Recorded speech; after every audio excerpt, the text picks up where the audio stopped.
Assalamualaikum warahmatullahi wabarakatuh. Kembali lagi ke channel Selvi Arianti. Kali ini kita akan membahas soal UPPPG IPA SMP part ketiga mengenai materi biologi. Silahkan disimak ya videonya. Jangan lupa subscribe, share, dan komen. Seorang pengembara sedang melakukan perjalanan di sekitar kutub utara. Ketika dia membuka kompas yang dibawanya, terlihat salah satu ujung kompas lebih rendah dari ujung yang lainnya. Hal ini disebabkan akibat terbentuknya sudut A. Deklinasi karena ujung kompas kutub utara mendekati kutub utara magnet bumi. B. Deklinasi karena ujung kompas kutub selatan mendekati kutub utara magnet bumi. C. Inklinasi karena ujung kompas kutub selatan mendekati kutub utara magnet bumi. D. Inklinasi karena ujung kompas kutub utara mendekati kutub selatan magnet bumi.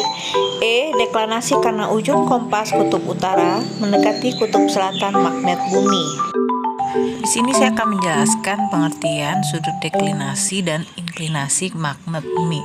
Jadi, sudut deklinasi dan inklinasi ini merupakan penyimpangan yang terjadi pada kompas. Tahukah kamu bahwa kutub utara bumi dan kutub utara magnet bumi berada di titik yang berbeda? Beberapa penelitian terkini bahkan menunjukkan bahwa kutub utara magnet bumi terus bergeser. Ini dapat dilihat ketika kita membaca kompas. Normalnya jarum kompas selalu menunjukkan arah utara dan selatan. Jarum kompas arah utara selalu mengarah ke utara karena kutub selatan magnet bumi, sedangkan kutub selatan magnet bumi terletak di kutub utara bumi. Letak kutub utara selatan kompas tidak berimpit dengan kutub utara selatan bumi, sehingga mengakibatkan sudut deklinasi. Sudut ini terus berubah tergantung dari posisi bumi. Selain sudut deklinasi, terdapat penyimpangan jarum kompas terhadap garis-garis gaya magnet bumi pada bidang horizontal. Akibatnya, kutub utara kompas menyimpang naik atau turun terhadap bidang datar. Sudut yang dibentuk oleh kutub utara jarum kompas dengan permukaan bumi disebut sudut inklinasi. Kita lihat perbedaannya. Kalau pada deklinasi, dia jarumnya menunjukkan arah yang berbeda atau menyimpang sedikit beberapa derajat, itu disebut dengan deklinasi. Sedangkan pada inklinasi itu berdasarkan arah bidang datar ya. Jadi penyimpangan sedikit sudutnya disebut dengan inklinasi. Pada soal itu dikatakan bahwa salah satu ujung kompas lebih rendah dari ujung yang lainnya, berarti itu merupakan inklinasi. Sekarang kita lihat inklinasi itu ada poin C dan D. Kalau C inklinasi karena ujung kompas kutub selatan mendekati kutub utara magnet bumi. Sedangkan D inklinasi karena ujung kompas kutub utara mendekati kutub selatan magnet bumi. Perlu diingat, ujung kompas utara misalnya itu akan mengarah ke utara bumi, karena di utara bumi itu terdapat kutub selatan magnet bumi. Kutub selatan magnet bumi ya. Jadi jawaban benar itu adalah D, inklinasi karena ujung kompas kutub utara, karena dia sedang berada di kutub utara, mendekati kutub selatan magnet bumi. Perkembangbiakan buaya terjadi secara A. Ovipar dan vivipar, B. Vivipar, C. Ovovivipar, D. Vivipar dan ovipar, E. Ovipar. Ovipar adalah salah satu cara berkembangbiakan hewan dengan cara bertelur yang pada umumnya mempunyai ciri-ciri telurnya dierami sampai menetas. Ovipar berasal dari kata ovum yang memiliki arti telur. Ovipar adalah jenis reproduksi yang mengakibatkan telur yang dikeluarkan berkembang dan menetas di luar badan induknya. Contoh hewan ovipar adalah ayam, angsa, burung, ikan, katak, dan serangga, dan lainnya. Vivipar adalah salah satu cara perkembangbiakan hewan dengan cara melahirkan. Cara perkembangbiakan ini pada umumnya terjadi pada mamalia atau hewan menyusui. Selama perkembangan embrio berlangsung, makanan diperoleh dari dalam tubuh induk melalui plasenta atau ari-ari. Contoh hewan vivipar seperti kera, gajah, kuda, sapi, paus, dan sebagainya. Sedangkan ovovivipar adalah salah satu cara perkembangbiak hewan dengan cara mengembangbiakkan telur dalam tubuh induknya, tetapi cadangan makanan yang diperoleh embrio berasal dari dalam telur tersebut, bukan dari tubuh induknya. Sel telur yang telah dibuahi menetas pada saluran telur atau ovidak, sehingga hewan ovovivipar terlihat seperti melahirkan. Kesan melahirkan ini didapat karena ketika keluar dari badan induknya sudah berbentuk utuh, berbentuk anak. Beberapa contoh binatang ovovivipar adalah hiu, ikan pari, reptil, kadal, dan beberapa jenis ular. Nah, sedangkan buaya berkembang biak dengan bertelur. Inilah yang menjadikannya disebut sebagai hewan ovipar. Cara buaya mempersiapkan perkembangbiakannya pun termasuk unik. Buaya akan menggali lubang pada gundukan tanah untuk proses bertelurnya. Sarang untuk bertelur ini biasanya mencapai kedalaman hingga 20 kaki. Jadi jawabannya itu adalah E, ovipar. Hiu dapat menyimpan telur di dalam tubuhnya. Telur tersebut nantinya akan menetas dan hiu akan melahirkan anaknya saat pertumbuhan embrio sudah cukup untuk berkembang di luar tubuh induknya. Cara perkembangbiakan ini disebut A, ovipar, B, vivipar, C, ovovivipar, D, ovipar dan vivipar, E, parthenogenesis. Nah, tadi sudah disebutkan bahwa bertelur di dalam tubuh lalu melahirkan dengan cara beranak itu disebut dengan ovovivipar. Ya, termasuk hewannya adalah hiu, ikan pari, reptil, kada, beberapa jenis ular seperti ular sanca, ular boa, dan ular piton. Jadi jawabannya itu adalah C, ovovivipar. Pengumpulan data yang benar dari data berikut ini terdapat pada kelompok 1, fertilisasi internal ikan dan ketak, fertilisasi eksternal kadal dan ular, ovipar ayam dan bebek, vivipar burung dan kambing, ovovivipar amfibi. Kelompok 2, fertilisasi internal ikan dan katak, fertilisasi eksternal kucing dan tikus, ovipar kelinci dan burung, vivipar kadal dan ikan, ovovivipar katak. Kelompok 3, fertilisasi internal pisca dan amfibi, fertilisasi eksternal mamalia dan aves, ovipar sapi dan kambing, vivipar ayam dan itik, ovovivipar kura-kura. Kelompok 4, fertilisasi internal mamalia dan aves, fertilisasi eksternal pisces dan amfibi, ovipar burung dan kura-kura, vivipar tikus dan kelinci, ovovivipar kadal. A1, B2, C3, D4, E1, 2, dan 3. Apa itu fertilisasi? Fertilisasi merupakan proses peleburan inti sel sperma dengan inti sel telur sehingga membentuk zigot. Sel sperma itu dikeluarkan oleh hewan jantan, sedangkan sel telur itu dihasilkan oleh hewan betina kalau pada hewan ya. Nah, fertilisasi pada hewan itu ada dua, yaitu fertilisasi internal dan fertilisasi eksternal. Fertilisasi internal adalah proses pembuahan yang terjadi di dalam tubuh induk betina. Sel sperma dari induk jantan harus dimasukkan ke dalam tubuh induk betina melalui kopulasi. Fertilisasi internal sebagian besar dilakukan oleh hewan darat, baik invertebrata dan vertebrata. Kelompok hewan seperti aves, reptil, dan mamalia akan melakukan fertilisasi internal. Di sel sperma dan sel telur itu menyatu di dalam tubuh induk betina. Itu disebut dengan fertilisasi internal. Sedangkan fertilisasi eksternal adalah pembuahan yang dilakukan di luar tubuh induknya. Gamet yang terdapat pada induk betina akan dikeluarkan dari tubuh, kemudian dibuahi oleh induk jantan. Proses pembuahan ini biasanya dilakukan oleh hewan akuatik dan amfibi, misalnya ikan dan katak. Jadi, ikan betina misalnya dia mengeluarkan gametnya ke air, lalu ikan jantan juga mengeluarkan gametnya ke air, sehingga terjadi peleburan atau penyatuan gamet itu di dalam air, bukan di dalam tubuh induk. Jadi kalau dilihat di dalam tabel, fertilisasi internal itu tadi adalah penyatuan sel sperma dan sel telur itu di dalam tubuh, itu terjadi pada mamalia dan aves. Ikan, fishes, katak, amfibi itu salah ya, berarti 1, 2, 3 salah. Nah, yang betul itu adalah yang keempat atau D.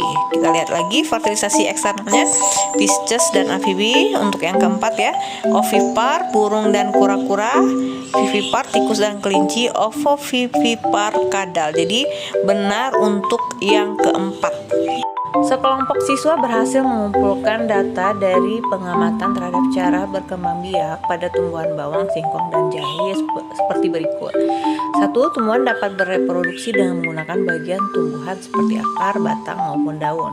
2. Cara reproduksi tumbuhan dengan menggunakan bagian tumbuhan disebut reproduksi secara vegetatif. 3. Reproduksi tumbuhan tersebut dapat menghasilkan individu baru tanpa melibatkan proses fertilisasi atau proses peluburan inti sel sperma dengan inti sel telur sehingga membentuk zigot. 4. Keturunan yang dihasilkan memiliki sifat atau karakter yang sama dengan sifat induk. Maka dari data itu dapat disimpulkan bahwa A. Untuk mempertahankan hidup dan tetap lestari keberadaan tumbuhan, maka tumbuhan dapat melakukan reproduksi. Reproduksinya bisa secara generatif dan vegetatif. Reproduksi secara generatif ditunjukkan oleh nomor 1, 2, 3, dan 4. B. Untuk mempertahankan hidup dan tetap lestari keberadaan tumbuhan, maka tumbuhan dapat melakukan reproduksi. Reproduksinya bisa secara generatif dan vegetatif. Reproduksi secara vegetatif ditunjukkan oleh nomor 1, 2, 3, dan 4. C. Untuk mempertahankan hidup dan tetap lestari keberadaan tumbuhan, maka tumbuhan dapat melakukan reproduksi.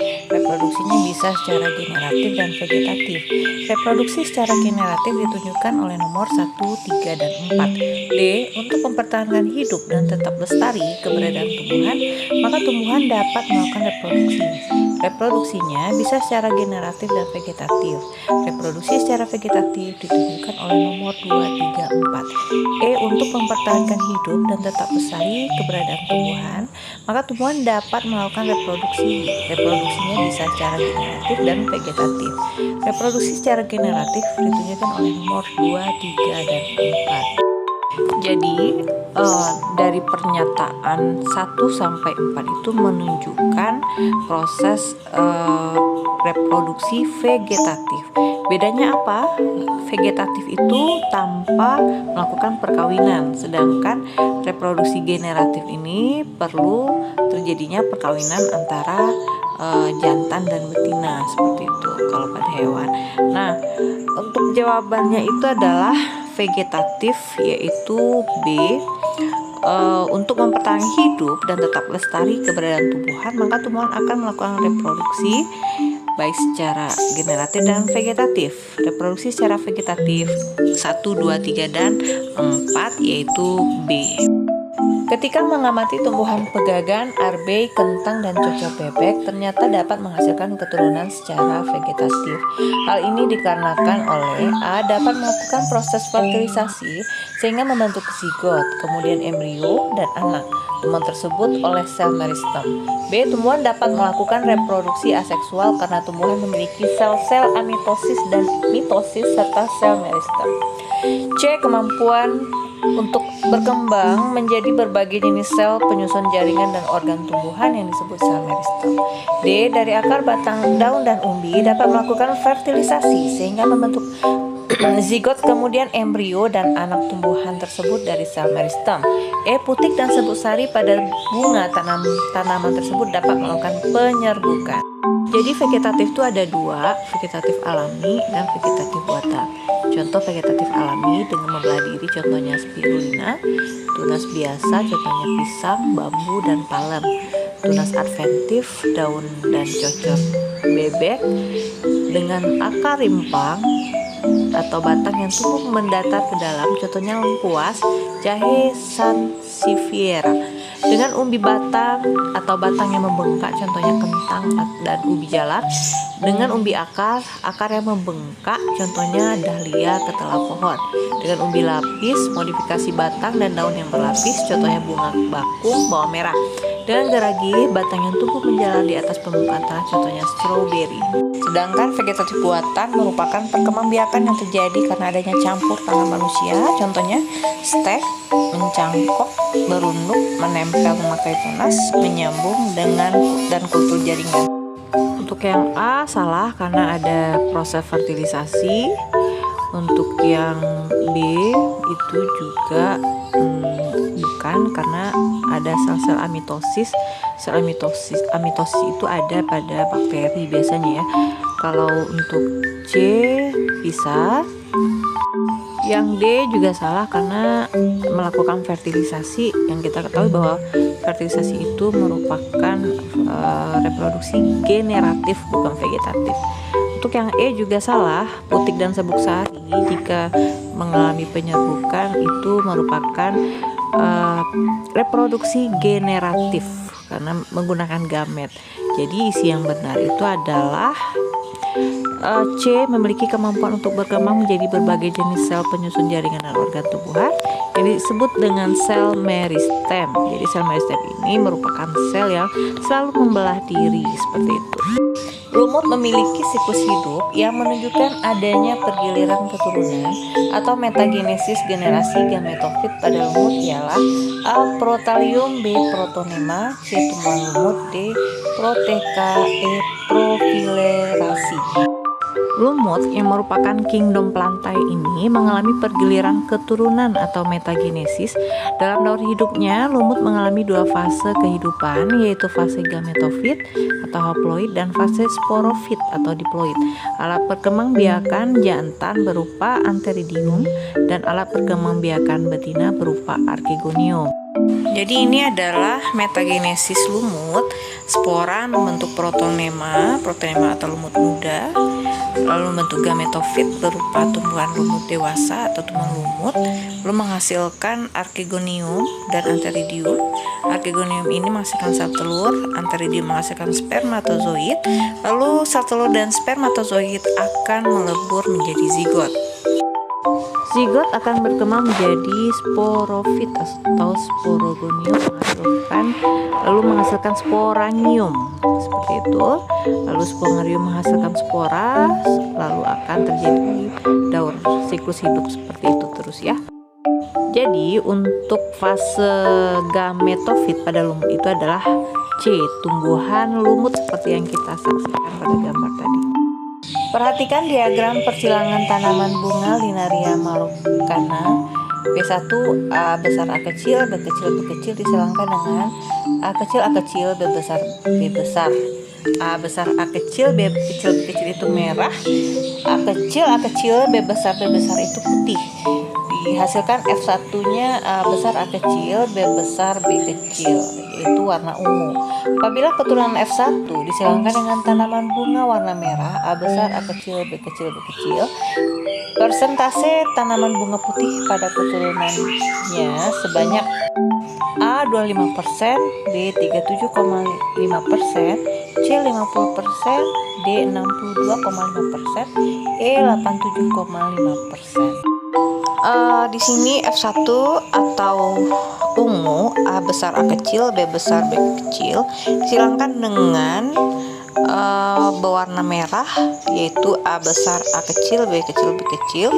Kita ambil gametnya ya, pada ungu A besar A kecil B kecil, dan pada bunga merah itu A besar B kecil A kecil B kecil, sehingga pada saat disilangkan itu menghasilkan 4 anak, yaitu A besar B besar B kecil atau ungu, A besar A kecil B kecil merah, A besar A kecil B besar B kecil ungu, dan A kecil B kecil putih. Jadi untuk putih itu ada 1 dari 4 anak, sehingga dikali 100% akan menghasilkan 25% tanaman yang berwarna putih. Jadi isinya itu adalah A 25%. Perhatikan silsilah keluarga dengan penderita buta warna di bawah ini. Berdasarkan silsilah di samping ini, maka genotip parentalnya adalah A XB dengan XBY, B XB kecil disilangkan dengan XB kecil Y, C XB kecil dengan XBY, D XB kecil dengan XB kecil Y, E XB kecil XBY. Buta warna merupakan kelainan warisan atau genetika yang diturunkan dari orang tua kepada anaknya. Kelainan ini sering juga disebut sex link karena kelainan ini dibawa oleh kromosom X. Artinya, kromosom Y tidak membawa faktor buta warna. Hal inilah yang membedakan antara penderita buta warna pada laki-laki dan perempuan. Pada perempuan terdapat istilah pembawa sifat atau karier. Perempuan mempunyai kromosom XX, sedangkan pada pria mempunyai kromosom XY. Di sini saya sudah membuat keterangan untuk wanita normal itu adalah XB besar, XB besar. Kalau wanita normal karier, B besar, B kecil. Kalau wanita buta warna, B kecil, B kecil. Sedangkan laki-laki normal, B besar, Y, dan laki-laki buta warna X kecil, Y.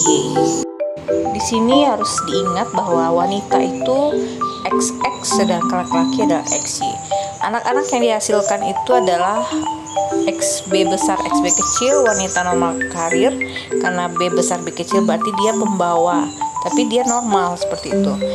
Sedangkan wanita normal, anak yang kedua, anak laki-laki normal dan laki-laki buta warna. Jadi yang ditanyakan adalah genotip parental atau orang tuanya. Di sini kita bisa lihat untuk yang laki-laki XB besar XB kecil itu kan berasal dari orang tua perempuan. Jadi kita dapatkan ibunya itu adalah XB besar XB kecil. Sedangkan X dari ayah itu menurunkan ke anak perempuannya, berarti X besar dan X besar. Jadi yang benar adalah E, XB besar, XB kecil untuk ibu, dan untuk ayahnya adalah XB besar Y. Jawabannya E ya. Dalam satu keluarga ditemukan anaknya yang albino, sedangkan kedua orang tuanya normal. Dari data ini, kemungkinan genotip orang tuanya adalah A. Ayah homozigot dominan, ibu heterozigot. B. Ayah homozigot resesif, ibu heterozigot. C. Ayah heterozigot, ibu homozigot dominan. D. Ayah dan ibu heterozigot. E. Ayah homozigot resesif, ibu homozigot dominan. Gen albino dikendalikan oleh gen resesif A kecil dan gen A besar menentukan sifat kulit normal. Penderita albino mempunyai genotip A kecil, sedangkan orang normal mempunyai fenotip A besar atau A besar A kecil. Di sini yang disebut dengan homozigot itu adalah sama, misalnya A besar, dan itu adalah artinya normal. A besar A kecil itu heterozigot, berbeda, ada A besar dan A kecil, tapi dia normal karier. Karier itu adalah pembawa sifat. A kecil itu adalah homozigot tapi albino. Nah, sekarang kita ditanya tentang apa genotip dari kedua orang tuanya, sehingga terdapat anak yang albino.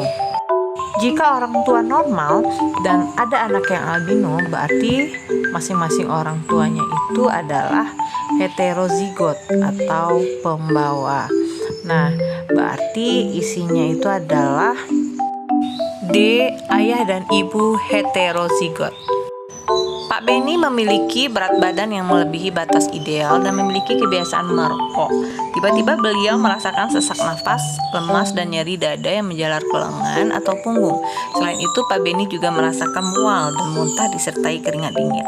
Berdasarkan gejala tersebut, cara menanggulangi penyakit yang dirasa Pak Benny dapat dilakukan dengan cara A. Membatasi paparan radiasi yang berasal dari sinar X, CT scan, dan alat-alat sejenisnya. B. Melakukan olahraga dan istirahat teratur serta menghindari stres berlebih. C. Mengkonsumsi obat-obatan tanpa anjuran dokter. D. Meningkatkan konsumsi karbohidrat. E. Meningkatkan konsumsi daging merah dan susu berlemak. Berdasarkan pernyataan itu, Pak Benny sepertinya mengalami penyakit jantung seperti itu ya. Jadi apa yang harus dilakukan itu yaitu dengan cara melakukan olahraga dan istirahat teratur serta menghindari stres berlebihan. Organ-organ pada sistem pencernaan manusia dapat dibedakan menjadi saluran pencernaan dan kelenjar pencernaan. Berikut ini organ-organ yang merupakan saluran pencernaan dan sekaligus kelenjar pencernaan adalah A. Lambung dan usus halus, B. Pankreas dan hati, C. Usus halus dan hati, D. Lambung dan hati, E. Pankreas dan usus halus. Di sini yang merupakan bukan saluran pencernaan itu adalah pankreas dan hati. Nah, berarti selain itu contohnya lambung, usus halus itu merupakan saluran pencernaan yang sekaligus kelenjar pencernaan. Kenapa? Karena lambung juga menghasilkan enzim dan usus halus juga menghasilkan enzim di mana makanan melewati lambung dan usus halus. Jadi sekaligus merupakan kelenjar dan saluran pencernaan. Jadi isinya adalah A. Eksoskeleton menawarkan perlindungan yang sangat baik bagi organ-organ internal dan menahan pembengkokan. Namun, untuk tumbuh, hewan dengan eksoskeleton harus mengganti kulit setiap berkala. Selama berganti kulit, hewan ini sangat rentan terhadap predasi karena kerangka yang lama telah ditinggalkan. Contoh hewan yang memiliki eksoskeleton dan harus melakukan pergantian kulit secara berkala adalah A. Kupu-kupu dan ular, B. Kepiting dan kadal, C. Belalang dan kupu-kupu, D. Laba-laba dan kadal, E. Kadal dan ular.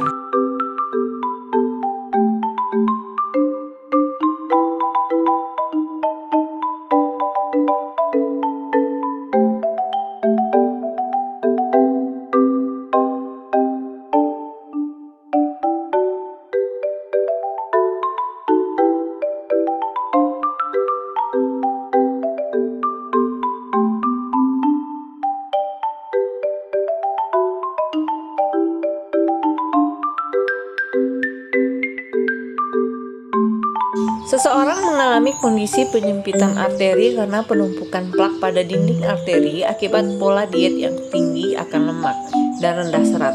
Plak tersebut terdiri kolesterol, zat lemak, kalsium, dan fibrin atau zat dalam darah. Penyakit yang diderita oleh orang tersebut adalah A. Aterosklerosis karena terjadi penebalan arteri karena penumpukan lemak pada dinding arteri, B. Arteriosklerosis terjadi penebalan arteri karena penumpukan lemak pada dinding arteri, C. Stroke karena pasokan darah ke otak terganggu akibat penyumbatan dan pecahnya pembuluh darah, D. Penyakit jantung koroner, pasokan darah yang mengandung banyak oksigen tidak berhasil mencapai otot jantung karena ada plak pada arteri koroner, E. Aritmia karena jantung tidak berdetak secara normal melainkan menjadi berdetak lebih cepat atau berdetak lebih lama. Pengertian aterosklerosis adalah penyakit yang muncul saat plak atau timbunan lemak menyumbat arteri Anda. Plak terbentuk dari lemak, kolesterol, kalsium, dan zat-zat lainnya yang terdapat dalam darah. Jadi jawabannya adalah A. Aterosklerosis karena terjadi penebalan arteri karena penumpukan lemak pada dinding arteri.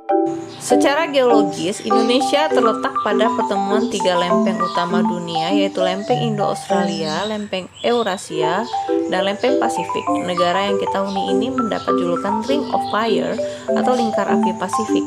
Hal ini menjadi faktor di Indonesia sering terjadi bencana.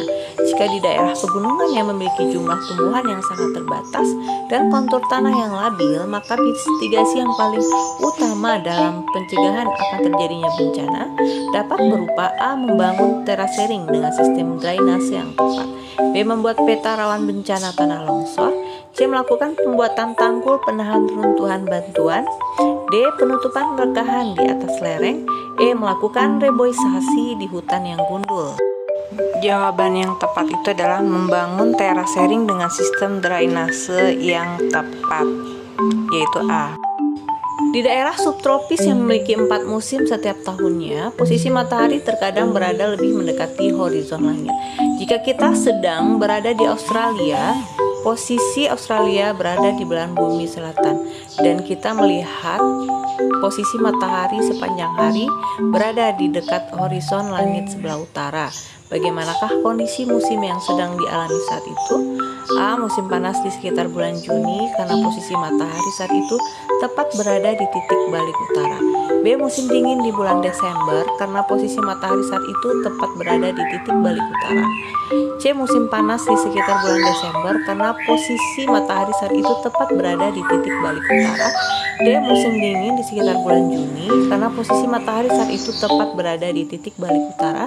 E. Musim semi di sekitar bulan September karena posisi matahari saat itu tepat berada di titik balik utara. Titik balik matahari utara atau June solstice adalah sebuah fenomena di mana matahari berada di ujung bagian bumi sebelah utara. Hal ini menyebabkan waktu siang hari di belahan bumi utara menjadi sangat lama, bahkan matahari tidak tenggelam di kutub utara. Peristiwa ini terjadi pada tanggal 21 Juni setiap tahunnya. Maka dari itu, belahan bumi bagian utara akan mengalami musim panas dari bulan Juni sampai Agustus. Kejadian ini disebabkan oleh bumi yang berotasi pada porosnya sekaligus berevolusi terhadap matahari, sehingga bagian bumi sebelah utara mendapatkan cahaya matahari lebih banyak. Australia berada di belahan bumi bagian selatan. Ketika posisi matahari berada di dekat horizon langit sebelah utara, Australia akan mengalami musim dingin. Musim dingin di Australia dan belahan bumi bagian selatan lainnya terjadi pada bulan Juni sampai Agustus. Hal ini dikarenakan utara dan selatan merupakan kutub yang berlawanan.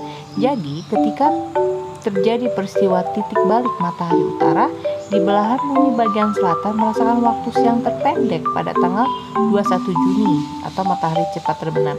Lalu akan ada peristiwa sebaliknya yang terjadi pada 21 Desember setiap tahunnya, yang dikenal dengan titik balik matahari selatan atau December solstice. Jadi jawaban yang benar adalah D. Musim dingin di sekitar bulan Juni karena posisi matahari saat itu tepat berada di titik balik utara.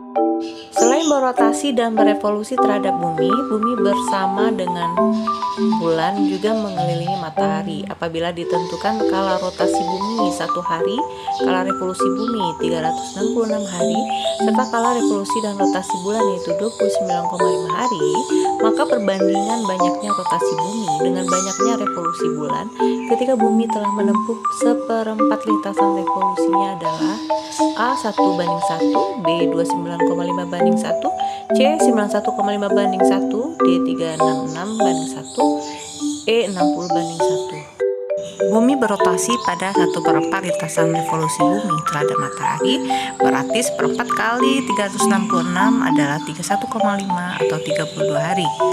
Jadi jawabannya adalah C.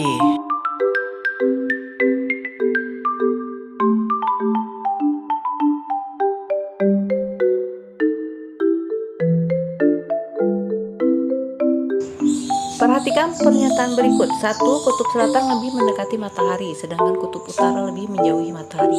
2. Kutub utara dan kutub selatan berjarak sama ke matahari. 3. Belahan bumi utara dan belahan bumi selatan menerima sinar matahari sama banyaknya. 4. Panjang siang dan malam sama di seluruh belahan bumi. 5. Belahan bumi selatan menerima sinar matahari lebih banyak daripada belahan bumi utara. 6. Panjang siang di belahan bumi selatan lebih lama daripada belahan bumi utara.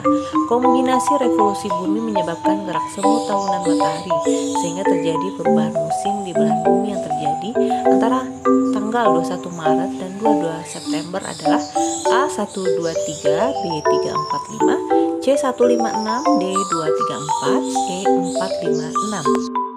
Jawaban yang benar itu adalah 2, 3, dan 4. Jadi jawabannya adalah D. Pada saat terjadi gerhana bulan, biasanya bulan berada pada fase bulan purnama. Namun tidak semua fase bulan purnama menghasilkan gerhana bulan. Probabilitas gerhana bulan terjadi karena A. Bumi berada pada posisi aphelion terhadap matahari dan bulan pada posisi terdekat terhadap bumi, serta bumi berada pada daerah umbra atau penumbra bulan. B. Bumi berada pada posisi aphelion terhadap matahari dan bulan pada posisi terdekat terhadap bumi, serta bulan berada pada daerah umbra atau penumbra bumi. C. Bumi berada pada posisi perihelium terhadap matahari dan bulan pada posisi terjauh terhadap bumi, serta bulan berada pada daerah umbra atau penumbra bumi. D. Bumi berada pada posisi perihelium terhadap matahari dan bulan pada posisi terjauh terhadap bumi, serta bumi berada pada daerah umbra atau penumbra bulan. E. Bumi berada pada posisi aphelium terhadap matahari dan bulan pada posisi terjauh terhadap bumi, serta bumi berada pada daerah umbra atau penumbra bulan. Jawaban yang benar adalah C. Bumi berada pada posisi perihelium terhadap matahari dan bulan pada posisi terjauh terhadap bumi, serta bulan berada pada daerah umbra atau penumbra bumi. Perhatikan pernyataan berikut. 1. Penentuan awal bulan Ramadan. 2. Mengamati gerakan air laut. 3. Mendeteksi perubahan permukaan air laut. 4. Mengamati rasi bintang di malam hari. 5. Menikmati keindahan bunga sakura. Bukti aktivitas penduduk yang berkaitan dengan pergerakan evolusi bumi ditunjukkan oleh A. 124, B. 135, C. 145, D. 234, E. 345. Jadi jawaban yang benar itu adalah C, 1, 4, dan 5 yang merupakan revolusi bumi. Selebihnya itu adalah revolusi matahari. Bumi merupakan salah satu anggota tata surya yang berevolusi mengelilingi matahari sebagai pusat tata surya. Satu kali revolusi bumi mengelilingi matahari memerlukan 1 tahun atau 365,25 hari. Saat berevolusi mengelilingi matahari, posisi bumi tidak tegak lurus, melainkan dengan posisi miring 3,45 derajat ke arah timur laut dari sumbu bumi. Apabila bumi saat mengelilingi matahari dengan posisi tegak, akibat yang paling tepat dibandingkan kondisi saat ini adalah A. 1 tahun lebih dari 365,25 hari, B. 1 tahun kurang dari 365,25 hari, C. Dalam setahun matahari menjadi 4 kali melintasi khatulistiwa, D. Kutub utara dan kutub selatan tidak akan pernah mengalami siang hari seperti saat ini, E. Dalam setahun bagian selatan dan utara bumi mengalami 4 musim, namun musim panas lebih pendek. Jadi jawaban yang benar itu adalah D. Kutub utara dan kutub selatan tidak akan pernah mengalami siang hari seperti saat ini. Terjadinya pergantian musim di bumi seperti di Indonesia hanya mengalami 2 musim, yaitu musim panas dan musim hujan. Sebaliknya, di beberapa negara belahan bumi utara dan selatan mengalami 3 musim, yaitu musim panas, musim semi, dan musim dingin. Berikut ini adalah penyebab terjadi perbedaan musim di beberapa tempat belahan bumi adalah A. Bumi berputar pada porosnya selama 24 jam, B. Bumi bergerak mengelilingi matahari selama 1 tahun, C. Bumi bergerak mengelilingi matahari dengan posisi tidak tegak lurus, C. Bumi bergerak mengelilingi matahari sambil berotasi dengan posisi miring, E. Bumi bergerak mengelilingi matahari dari barat ke timur. Jadi yang menyebabkan terjadinya perbedaan musim di bumi adalah karena poros bumi memiliki kemiringan saat berevolusi ke arah timur laut dari sumbu bumi saat mengelilingi matahari atau revolusi bumi. Posisi ini menyebabkan terjadinya pergantian musim. Selain itu juga terjadi perbedaan lama waktu siang dan malam. Jadi yang benar jawabannya adalah D. Bumi bergerak mengelilingi matahari sambil berotasi dengan posisi miring. Perhatikan gambar skematik sel eukariotik berikut. Fungsi organel P, Q, dan R secara berurutan adalah A. Respirasi seluler, pengaturan metabolisme sel dan sintesis protein. B. Sintesis protein, mengatur gerakan kromosom dan ekskresi zat sisa. C. Transportasi produk sel, sintesis protein dan membentuk lisosom. D. Ekskresi seluler, respirasi seluler dan pembentukan kromosom. E. Fotosintesis, tempat pembentukan enzim dan sekresi vesikuli. P itu berwarna oranye adalah mitokondria, fungsinya sebagai respirasi seluler. Jadi di mitokondria itu tempat pembentukan energi. Yang Q itu adalah nukleus atau inti sel, fungsinya adalah sebagai pengaturan metabolisme sel. Sedangkan R itu bagian kecil yang menempel pada retikulum endoplasma merupakan ribosom. Fungsinya sebagai sintesis protein. Jadi jawaban yang benar adalah A. Respirasi seluler, pengaturan metabolisme sel dan sintesis protein. Peristiwa tsunami lebih sering terjadi di daerah Jepang, Indonesia, dan di sekitar wilayah timur Samudra Pasifik. Hingga saat ini, belum pernah tercatat tsunami di daerah Samudra Atlantik, di antara benua Amerika dan Afrika. Fenomena tersebut diakibatkan karena A. Di sekitar wilayah timur dan barat Samudra Pasifik terdapat gejala palung laut yang berpotensi mengakibatkan terjadinya tsunami. B. Di sekitar wilayah Samudra Atlantik terdapat gejala palung laut yang berpotensi mengakibatkan terjadinya tsunami. C. Di sekitar wilayah timur dan barat Samudra Pasifik terdapat gejala punggung samudra yang berpotensi mengakibatkan terjadinya tsunami. D. Di sekitar wilayah Samudra Atlantik terdapat gejala punggung samudra yang berpotensi mengakibatkan terjadinya tsunami. E. Di sekitar wilayah timur dan barat Samudra Pasifik terdapat gejala sesar samudra yang berpotensi mengakibatkan terjadinya tsunami. Dan yang benar adalah A. Di sekitar wilayah timur dan barat Samudra Pasifik terdapat gejala palung laut yang berpotensi mengakibatkan terjadinya tsunami. Perhatikan gambar di samping ini. Tingkat porositas sedimen wilayah A 5%, wilayah B 50%, wilayah C 75%, wilayah D 54%. Jika terdapat penduduk yang tinggal di hulu wilayah A, maka langkah-langkah mitigasi yang paling tepat adalah A. Tidak membuat bangunan di bawah tebing, melakukan pembangunan tembok penahan pada daerah rawan longsor. B. Melakukan penataan daerah aliran sungai dari fungsi lahan, membuat rumah dengan tipe panggung. C. Membuat sistem peringatan dan gempa bumi, memperkuat fondasi bangunan dengan struktur tahan gempa. D. Membuat manajemen pengelolaan air, memperkuat pelestarian di hulu dan daerah tangkapan air. E. Membuat waduk perendam banjir, penyuluhan bagi masyarakat tentang tanda akan terjadi banjir bandang. Jadi jawaban mitigasi yang paling tepat adalah tidak membuat bangunan di bawah tebing, melakukan pembangunan tembok penahan pada daerah rawan longsor. Komodo betina yang lama tidak bertemu komodo jantan memiliki kemampuan yaitu sel telurnya dapat berkembang biak sendiri menjadi calon individu baru. Hal ini disebut A. Hermaprodit, B. Parthenogenesis, C. Fragmentasi, D. Gonokoris, dan E. Parthenokarpi. Reproduksi dibagi menjadi dua, yaitu reproduksi seksual dan reproduksi aseksual. Salah satu metode reproduksi aseksual adalah parthenogenesis atau yang dikenal sebagai virgin birth.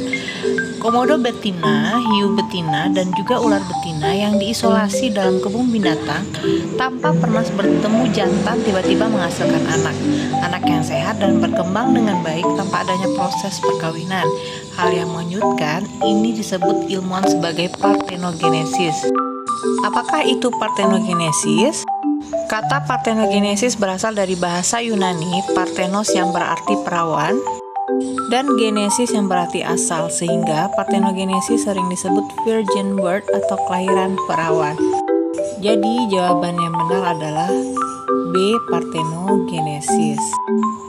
Soft drink adalah minuman berkarbonasi dengan tambahan pemanis atau perasa. Beberapa zat yang sering ditambahkan ke dalam soft drink antara lain kafein, sakarin, fruktosa, asam benzoat, asam sorbat, aspartam, dan asam fosfat.